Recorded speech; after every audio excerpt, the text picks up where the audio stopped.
শুভ সকাল বন্ধুরা, আর একটা নতুন পর্বে তোমাদের জানাই অনেক ভালোবাসা, অনেক স্বাগত। আই হোপ তোমরা অনেক ভালো আছো, সুস্থ আছো। আমি তো তার রূপকথা সুন্দরবনের ছোট্ট একটা গ্রাম থেকে বলছি। সকালে ঘুম থেকে উঠে দেখি মা কিন্তু উনুন গোবর দিচ্ছে, দেখতে পাচ্ছ। আর উনুনে গোবর দেওয়ার জন্য কাদা নিয়ে নিয়েছে আর গোবর নিয়ে নিয়েছে। এদিকে কিন্তু আমি গরুর পল দিতে চলে আসলাম, কারণ সকালবেলা ওদেরকে একটু বাইরে বেঁধে পল দিতে হয়। যেহেতু শীতকালে বেলা একদম ছোটোবেলা, সকাল হতে না হতে রাত হয়ে যায়, কাজ করে ওঠা যায় না। সেই কারণেই কিন্তু ওদের বাইরে বের করেই পল দিয়ে দেই, যাতে ওরা সারাদিনটা খেয়ে পেটটা ওদের ভরে। সেই কারণে। আর যেহেতু এখন 3টে গরু আছে, আগে 6টা ছিল, তো 6টার থেকে একটা বিক্রি করে দেওয়া হয়েছে আর 2টো কিন্তু মারা গেছে, তাই এখন 3টে আছে। তাই খুব যত্ন সহকারে ওদেরকে রাখতে হয়। বরাবর আমরা গরু কিন্তু খুব যত্নভাবে রাখি, কিন্তু জানি না 2টো গরু কিভাবে যে মারা গেল, ভেতরে ভেতরে অসুখ হয়েছিল কিনা সেটাও বুঝতে পারছি না। তো দেখতে পাচ্ছ বন্ধুরা, আমি এখন খাঁচায় দিয়ে দিচ্ছি। ওদেরকে একটু রোদে রাখলাম, কারণ চারিদিকে যে পরিমাণে অসুখ বিসুখ হচ্ছে, সেই কারণে কিন্তু এক এক করে সব হাঁস বাইরে এনে দিয়ে দিয়েছি। আর উত্তরের হাওয়া আসছিল বলে এই যে দেখতে পাচ্ছ কাপড় টানিয়ে দিয়েছি আমি। আর মা এদিকে কিন্তু রোদে কিন্তু ধান মেলে দিচ্ছে, যেহেতু আর কিছুদিন পরেই গরম পড়ে যাবে, সেই কারণে এখন থেকেই কিন্তু ধানগুলি সব রোদে মেলে শক্ত করে রাখা হচ্ছে। তাই বাবা একটু সাহায্য করে দিচ্ছিল আমার মাকে, দেখতেই পাচ্ছ তোমরা সেটা।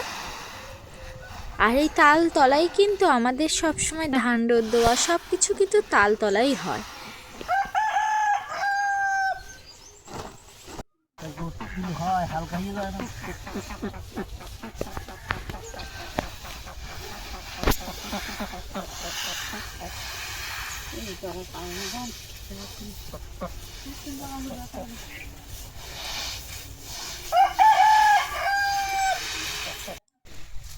আর আমার বাবা কিন্তু এখন চাতরে কিন্তু সার স্প্রে করতে চলে এসছে, দেখতেই পাচ্ছ আমাদের চাতরে।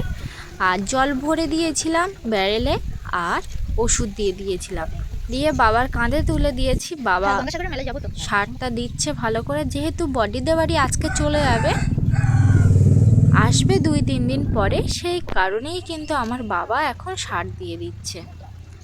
এখন বাজে এই 11টা, 11:30 বাজে এখন। তো এখন সার দিয়ে দিচ্ছে, দেওয়া হয়ে গেলেই বাবা বেরিয়ে পড়বে বড়দিতে বাড়িতে, কারণ শীতের বেলা বেশি লেট করাও যাবে না। সেই কারণেই কিন্তু আমার বাবা এখন সার দিয়ে দিচ্ছে, স্প্রে করে দিচ্ছে আর কি জমিতে। তো দেখো বন্ধুরা, আমার মা কিন্তু হাঁস বেঁধে দিচ্ছে, আর বড়দিতে বাড়িতে যাবে হাঁস। আর আমি কেবলমাত্র আর কি শ্যাম্পু করলাম, তার জন্য মাথাটা এরকম গামছা দিয়ে বেঁধে রেখেছি। তো আমার মা বেঁধে দিচ্ছে এখন হাঁসটা।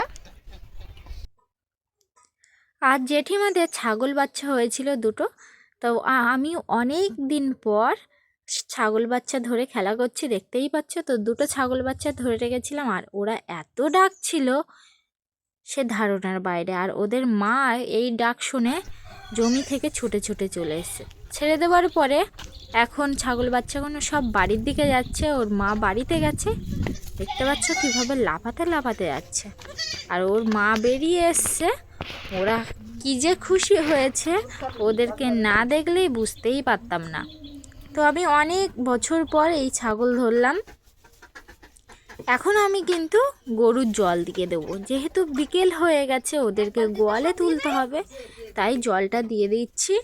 আর জল দেওয়ার পর আধ ঘন্টা মতো ওদেরকে বাইরে রেখে দেবো, তারপরে কিন্তু গোয়ালে তুলবো। তাই এক এক করে এখন আমি সব গরুর জল দিয়ে দিচ্ছি। দেখতেই পাচ্ছ প্রথম গরুটা একদমই খেলো না, কারণ ওর আবার শুধু ফ্যান দিলে হয় না, ও তার সাথে জল একটু গরমও দরকার, ঠান্ডাও দরকার, ওর মর্জি মতো ওকে দিতে হয় জল। তো দেখো বন্ধুরা, এখন বিকেল হয়ে গেছে আর গরুর তো জল দেওয়া হয়ে গেছে, তো ওদেরকে একটু পরেই তোলা হবে গোয়ালে।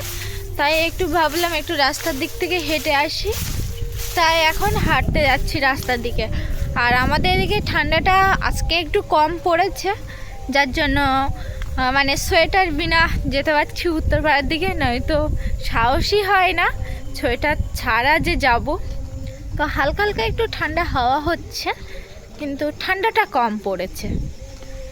তো একটু হাঁটতে বেরোলাম।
তো এখন বাড়িতে যাচ্ছি, কারণ অনেকক্ষণ হয়ে গেছে এসছিলাম।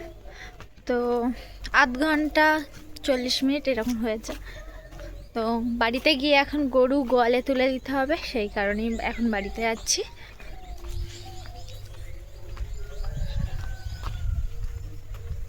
আর অনেক দিন পর মানে উত্তরপাড়ার দিকে গেছি, অনেক দিন মানে 1 সপ্তাহ মতো হলো।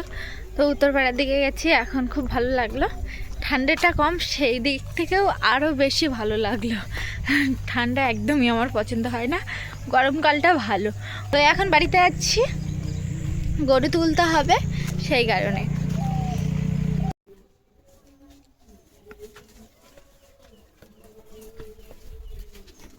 তো দেখো বন্ধুরা, বাড়িতে এসে কিন্তু গোয়ালে গরু তুলে দিচ্ছি, যেহেতু অনেকটাই বেলা গেছে। আর মা কিন্তু গোয়াল ঘরের মধ্যে ছিল, আর আমি বাইরে থেকে এক এক করে গরু আনছিলাম, আর মা কিন্তু গোয়াল ঘরে বেঁধে দিচ্ছিল। তো ভিডিওটা বেশি বড় করব না, ভিডিওটা এখানেই শেষ করছি। আগামীকাল দুপুর 3টের সময় তোমাদের সাথে আবার দেখা হচ্ছে নতুন একটা ভিডিও নিয়ে। ততক্ষণ তোমরা সুস্থ থাকো, ভালো থাকো। সবাইকে টাটা।